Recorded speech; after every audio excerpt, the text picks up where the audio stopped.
Hello, Fallen Dragonite here. Today we'll be taking a look at something from the Thrilling 30 again. And with the upcoming Kingdom line with all these new Beast Wars toys, and considering the fact that I finally got my hands on this guy, we are taking a look at the Thrilling 30 Waspinator. Yeah, as I said, I've been wanting to get this guy for quite a while, but unfortunately I missed out on him during the original release because, let's face it, my toy stores were kind of crap and are still kind of crap sometimes. But as you can see, he is a very nicely painted, nicely detailed wasp. Of course, he's not an organic wasp because it's hard to see on camera, but there is some mechanical panel lining on his head and on his back here. So he's more like a techno-organic wasp than a pure organic wasp like the original cartoon. You can also kind of see some visible robot mode here and there, but that's not exactly something that can be easily hidden, especially those visible hands. And there's that gap behind his head. Not terrible. We're going to take a look at him in a bit more detail later, but we are also going to have to take a look at the packing comic, because all the Thrilling 30 had a packing comic, and since this is a brand new figure for me, I do have the Waspinator packing comic. He's only in like 4 pages, but it does go over how he used his stinger to actually control a Titan. Yeah, he actually did that in the comics. But other than that, it's mostly just Optimus Prime fighting Monstructor. Regardless. Anyway, he does have an action feature in this mode, and yeah, he has flapping wings. His original toy did not have this. And it's not a very intrusive gimmick either. Anyway, now that we've actually taken a look at the figure in the comic, we'll actually transform him now. Just unpeg the obvious robot mode arms. Unpeg this section here, which are obviously going to be his robot mode legs. Fold them up like that. Fold this up as we rotate this down. Oh. Popped off the fold joint there. And of course we rotate this whole assembly around, taking care as to where the ball joint is located. We also have to pop this off, which is very tight joint on mine. Yeah, so we gotta pop that over, fold this in, and it just rests. It doesn't clip into place. I was hoping this would clip into place, but it doesn't. And we take his feet here and just fold them out like so. Same on the other side. And of course, we got to rotate these. Got to be very careful. This is a very tight ball joint, and I really don't want to break the ball joint. So there we go. Yeah, as you can see, it doesn't clip in at all. Now we take this section here, we fold it down, and there's the robot mode head. We split the torso and push in the arms to pop out the torso, like so. Then we fold out the arms, rotate them down, rotate this up like so.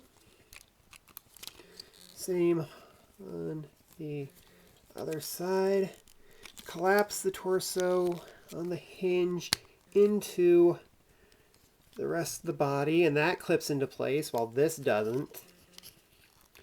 And finally, we take the stinger of the wasp, unfold that, give him his weapon.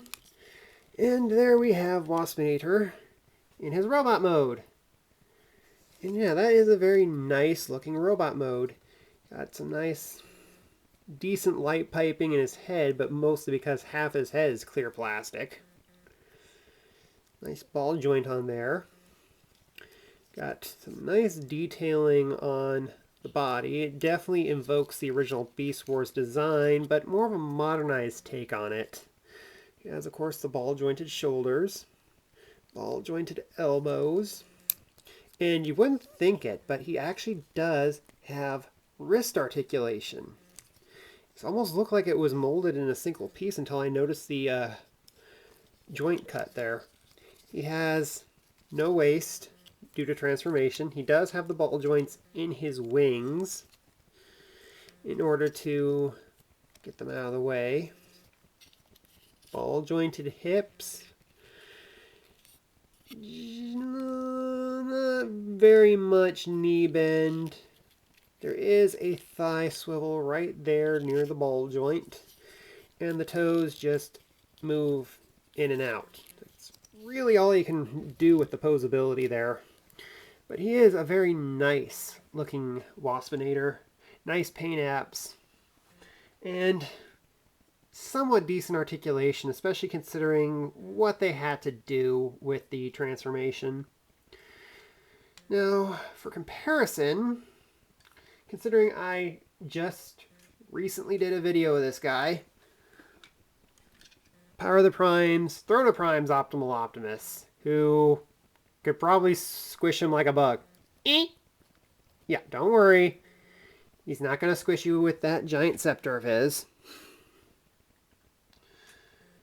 From one boss to another, I have the Cybertron Beast Wars Megatron, also known as the Sodomy Megatron by TG Omega for, well, obvious reasons. There was a 10th anniversary repaint of this that made it look more like the Beast Wars colors. Little out of scale, but does the job decently. Let's take a look at another Generations or Universe release, depending on what line you were looking at. Here he is with Generations Cheetor, with his super lanky legs and arms. Yeah, the Kingdom version is going to be way better than this. And let's get some Scott McNeil out here with the Thrilling 30 Rat Trap and the Generations Dinobot. Your head's kind of blocking by the shield there. Yeah. Sadly, we still do not have a new version of Silverbolt. And finally, the 10th anniversary re-release of the original Waspinator and my custom Waspinator-chan. You can kind of see all those hits of colors that the original had on the newer version of that. There are rumors that we might be getting a new Waspinator in Kingdom. I'm not exactly sure if that's true or not, but we will have to wait and see. But for now, he does kind of fit into that Kingdom scale. I'm really disappointed I couldn't get the Rhinox because he is super hard to find now. And hopefully we will also be getting a new Rhinox in Kingdom 2. And if we are getting a new Waspinator in Kingdom, they're probably going to do a new mold with a little bit of re-engineering on the transformation and a more lifelike Wasp mode. Because that's kind of what Kingdom's going for, is the more lifelike beast modes. And hopefully sooner or later I will get my damn hands on a Kingdom figure. Well, anyway, that is the end of my review for Thrilling 30 Waspinator, and I hope to see you guys again next video. Bye!